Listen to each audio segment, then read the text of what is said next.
real experience to put it all together. I've always worked by myself previously, and I'd put together collections where I had done absolutely everything, and I've been a complete control freak, and this was the first collection that I wanted to be in the public eye because I wanted to get other people to work with me and get involved.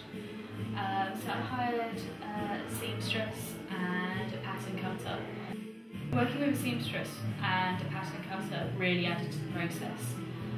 It was nice to take my ideas, and I'd cut the patterns originally myself, and then I interviewed for a pattern cutter, and Lauren was the first person I met, and I knew instantly that we just gelled.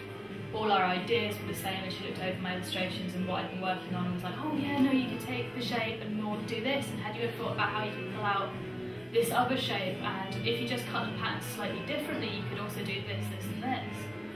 And it completely it refocused the collection just that little bit percentage more. So I had this like little baby, and then it just kind of twisted and they came into it and just moved it that step further. And it was nice to be able to relinquish control to two people I felt so comfortable with.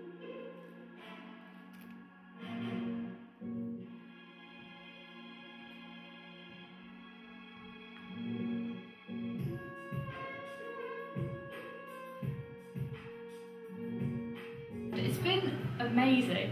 I've never felt so charged or so buzzed or so stressed and so near to tears on a daily basis. I think I've had 2 hours sleep every night for the last week. We've had like 8 people sleeping around the house and helping out just sewing the last minute buttons on. But it's been really good fun. It's been amazing.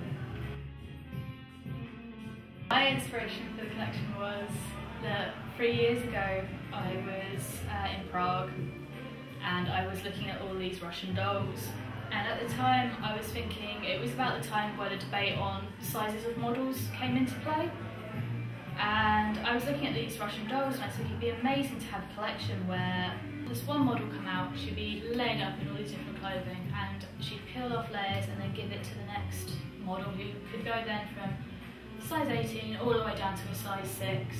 Like every single garment would then just move down the layer.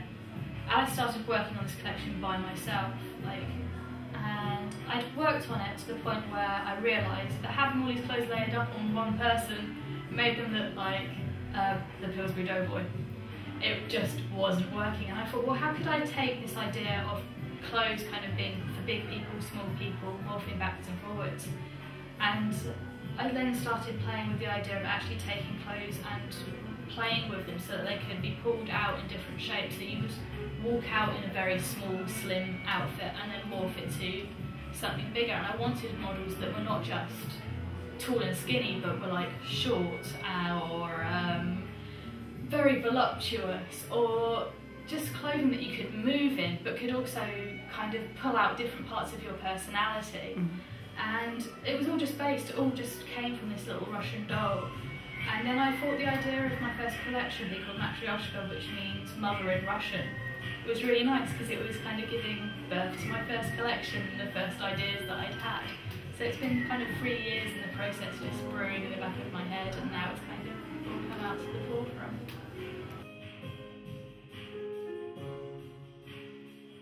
My favourite collection, look from the collection, was the peacock dress. The dress comes out and it has this big ruff at the back, and 2 models unpicked it and then pulled this big veil over her head. And that dress can be worn so many ways because you can pin it round you so that you can actually like tie it all up into the ruff, or you can pull it so that the hood comes over. It's got a little jacket that completely pulls off, so you can have a very, very skimpy dress on. And that's the dress that we worked on the most. It has the most work on it, the most hours put into the pattern. The drama moment was getting people in and out of the metal globes. 4 weeks ago, I suddenly had this flash of inspiration to have these metal globes and have these like proper Matryoshka Russian doll shapes. And we got a metal worker, and the metal globes turned up on Monday, and we've been dressing them since then. And the stress moment today was getting the models in and out of them because they were still in 2 halves with no idea of how they were actually going to stay onto the model's waists. When I went out and took my bow, That was really scary. It's the first time I've ever had to go out and acknowledge any of my own work. It was terrifying. I've never done that. Alice actually had to force me out onto the stage to make me take my bow because I just didn't want to do it. I just wanted to kind of sit there and look at it like everybody else would do. My dream customer would be someone like Helena Bonham Carter, who I just find so fascinating. She's got this quirky style and she can pull off anything. Like, she just shoves all this stuff together, but it's so pretty and beautiful. I'd love for it to kind of be seen on the red carpet.